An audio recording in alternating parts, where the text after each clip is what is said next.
Baik, terima kasih. Perkenalkan, nama saya Pedro Gonzales Guaminggu, NIM 1803030086, kelas Sosiologi B semester 5. Baik, di sini saya akan menjelaskan hasil kerja MIT saya dalam bentuk video yang berjudul penolakan pabrik semen dan tambang batu gamping.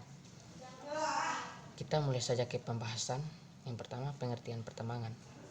Pertambangan secara umum adalah rangkaian kegiatan dalam rangka upaya pencarian, penambangan dalam kurung penggalian, pengolahan, pemanfaatan dan penjualan bahan galian dalam kurung mineral, batu bara, panas bumi, dan migas. Berikutnya, dampak buruk terhadap lingkungan. Yang pertama, dampak terhadap kualitas dan kuantitas air bersih. Sumber daya air dapat terkena dampak dari pembangunan itu sendiri.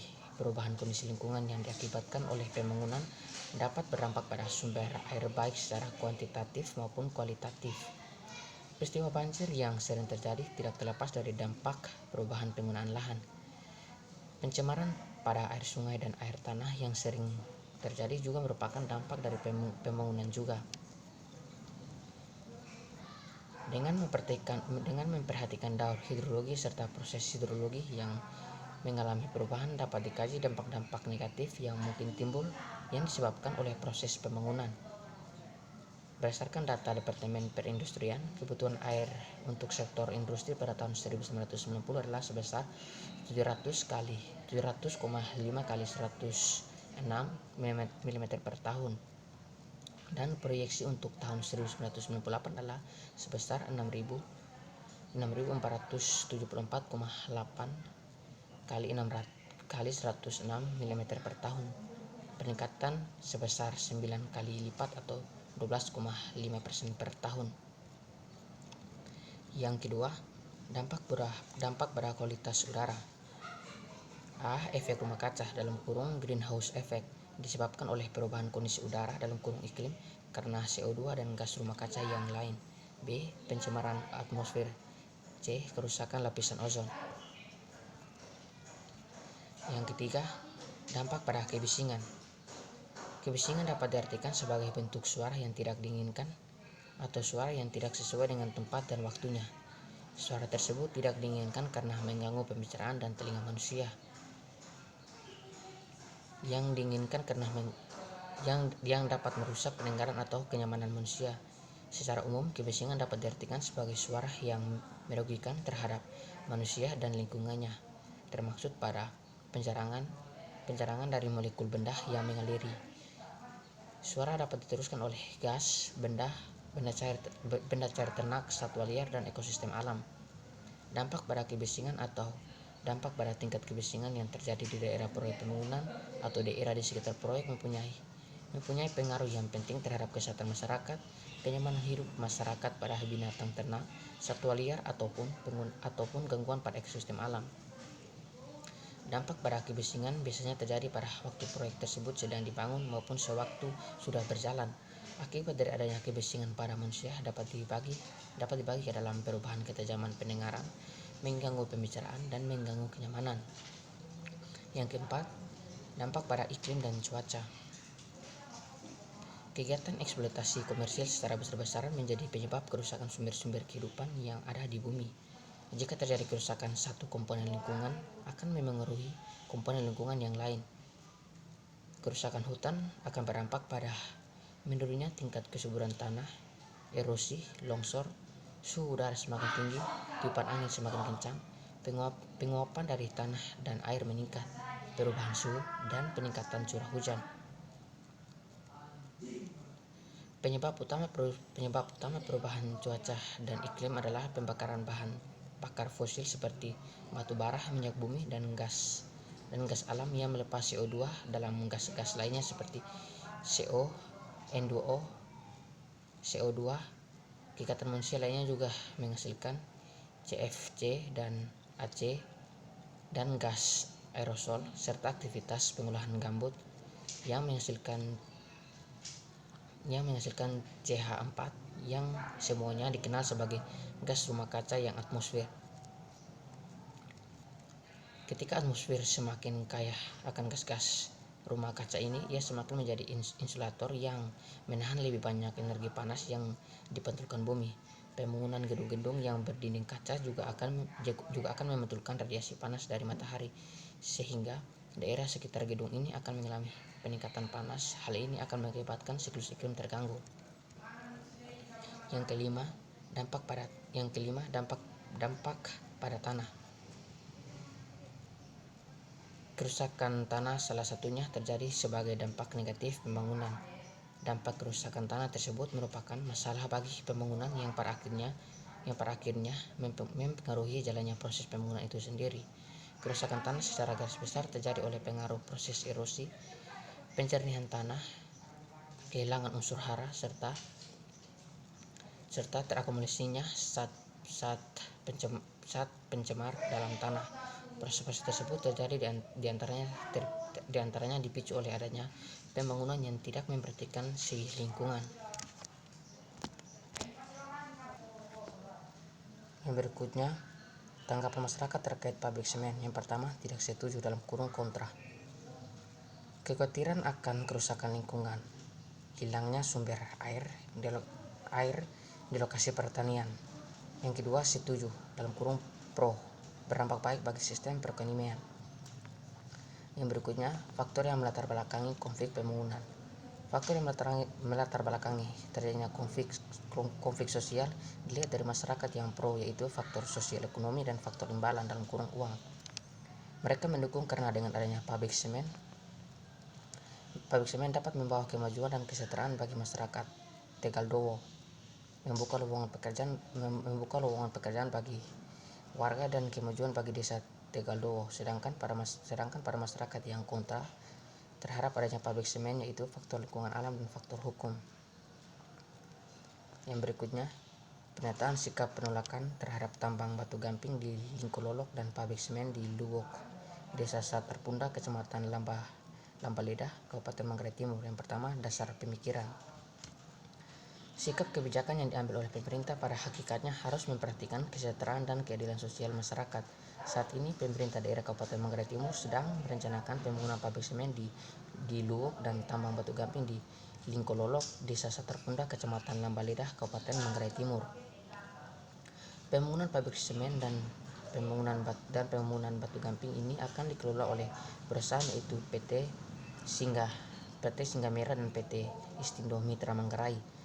Dalam keterangan Maskimus di salah satu media,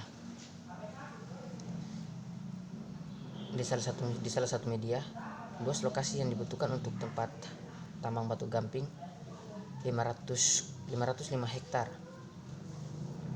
Pemerintah Kabupaten Manggarai Timur, dalam hal ini Bupati Andreas Agas, telah mengeluarkan izin lokasi pabrik semen di Luwok atas rekomendasi Badan Pertanahan.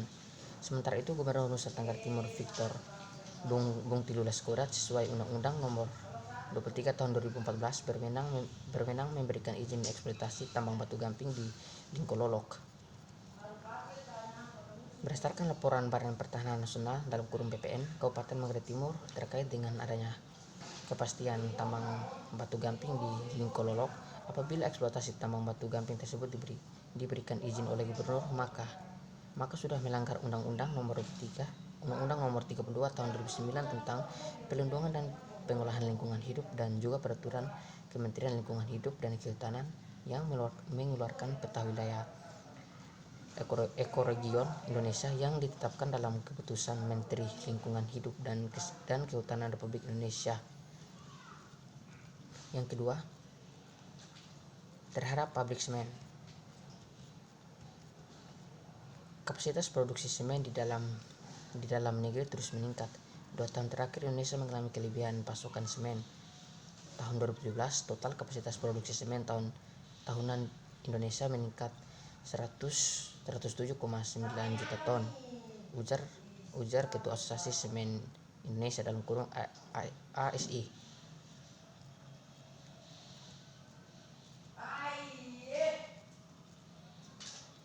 Widodo Santoso dalam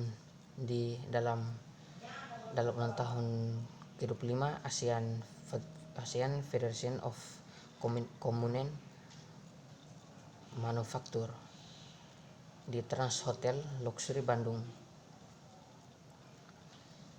Adapun sambung Komin Indonesia di Sulawesi Utara yang memulai berproduksi tahun ini dengan kapasitas 1,7 ton setiap tahun. Dari data tersebut dapat dikatakan Indonesia sebagai produsen terbesar di kawasan ASEAN dan Asia Pasifik. Produksi semen dengan kapasitas sangat banyak sampai sekarang belum terserap sepenuhnya dalam pasar tanah negeri meskipun penjualan tumbuh secara positif pada tahun 2017. Menurut informasi Kompas, jumlah penjualan domestik naik menjadi 66,3 juta ton atau tumbuh secara signifikan menjadi 7,7% dari tahun sebelumnya yang hanya berkisar 62 juta ton. Sedangkan untuk penjualan ekspor naik menjadi 2,90 juta ton dari 1,6 juta ton atau dapat dikatakan tumbuh menjadi 84% jika dibandingkan tahun sebelumnya. Pertumbuhan produksi semen yang tidak sebanding dengan jumlah kebutuhan pasar lokal dan berpengaruh karena kelebihan pasokan semen domestik. Maka dari itu sangat diharapkan para produsen semen kepada kebijakan pemerintah supaya adanya pembatasan atau pemberhentian perizinan pembangunan pabrik semen baru. Yang ketiga, terhadap batu gamping. Kampung Lingkololok, Desa Setar Pundah, Kecamatan Lambalinda, Kabupaten Manggarai Timur, yang pada saat ini menjadi target penambangan batu gamping. Daerah ini merupakan daerah pegunungan sekaligus tempat tinggal warga Lingkololok. Selama ini, tanah di Lingkololok merupakan lahan yang produktif yang menjadi pusat atau sumber kehidupan bagi warga lokal seperti ladang, sawah, kebun, dan ternak. Kemudian warga Lingkololok sebagai suatu kelompok masyarakat tidak terlepas dari ikatan entitas kebudayaan, yakni merupakan masyarakat yang beradat istiadat serta berbahasa sebagai suatu ciri khas eksistensinya di tengah masyarakat lain di atas keanekaragaman bangsa Indonesia yang selalu diwariskan secara turun-temurun dari nenek moyang dan akan terus diwariskan kepada generasi berikutnya. Hal ini tidak dapat diubah oleh siapapun, apalagi oleh pemerintah yang mengakui keberadaan masyarakat itu sendiri. Merujuk pada fakta-fakta tentang pertambangan, dapat dikatakan bahwa pertambangan merupakan kegiatan untuk mendapatkan logam, mineral, mangan, emas, batu gamping, batu bara, dan lain-lain dengan cara menghancurkan gunung, hutan, sungai, laut, dan penduduk kampung. Dengan demikian, rencana penambangan batu gamping di Lingkololok sebagai bahan baku produksi semen di Luwuk Desa Setar Pundah, Kecamatan Lambalinda, Kabupaten Manggarai Timur merupakan kegiatan menghancurkan gunung, hutan, dan lahan produktif warga, termasuk warga itu sendiri serta entitas kebudayaan masyarakat di Kampung Lingkololok, Desa Setar Pundah, Kecamatan Lambalinda, Kabupaten Manggarai Timur. Yang keempat, alternatif. Berbagai macam dampak yang timbul dari tambang dan pabrik semen di atas, maka keseriusan pemerintah untuk memberikan kesejahteraan bagi rakyat. Pemerintah kabupaten tidak harus ngotot melalui aktivitas pertambangan, tetapi dengan mengedepankan pariwisata, optimalisasi PT Semen Kupang, edukasi bertani, berkebun, berternak seperti penjelasan berikut. A. Pariwisata alam.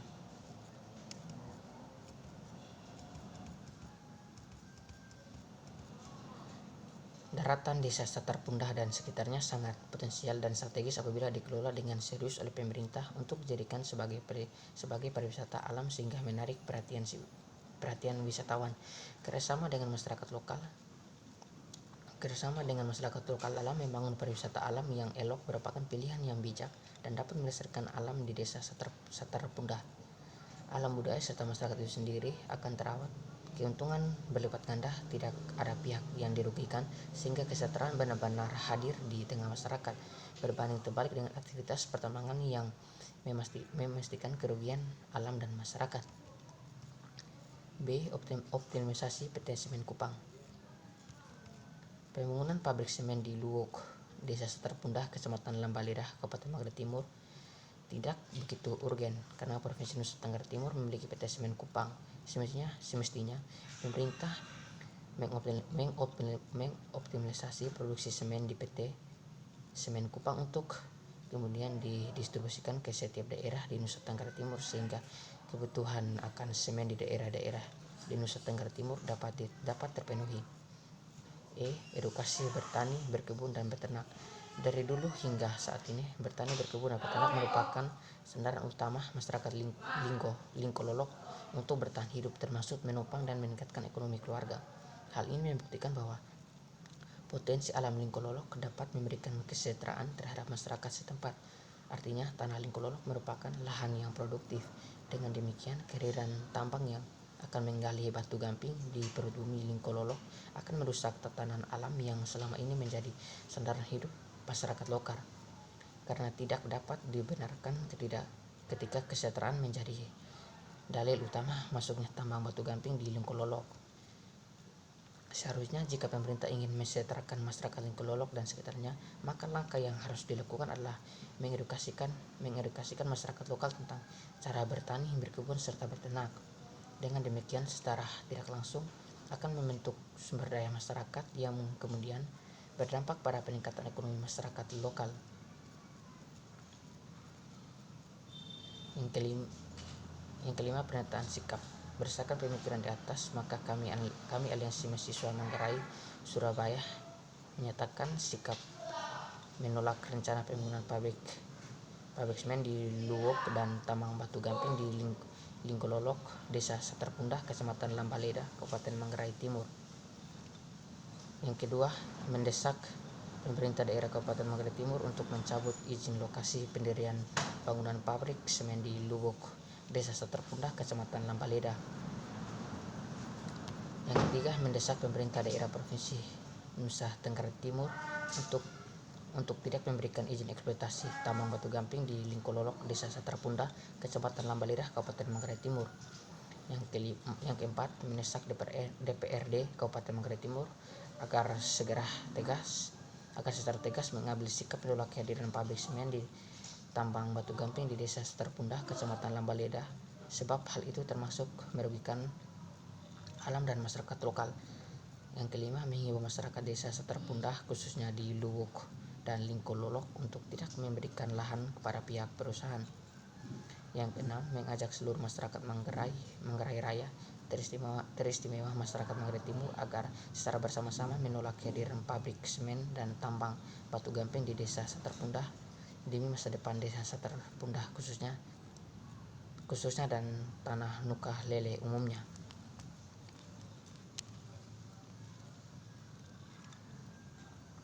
Yang berikutnya, penutup.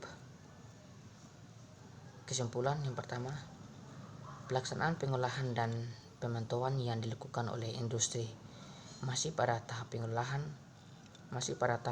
limbah yang dihasilkan oleh industri belum mengarah pada kesadaran untuk kelestarian lingkungan. Yang kedua, pelaku usaha industri masih menganggap bahwa kewajiban untuk mengimplementasikan pengolahan dan pemantauan lingkungan masih merupakan beban yang memberatkan dari segi biaya, dan industri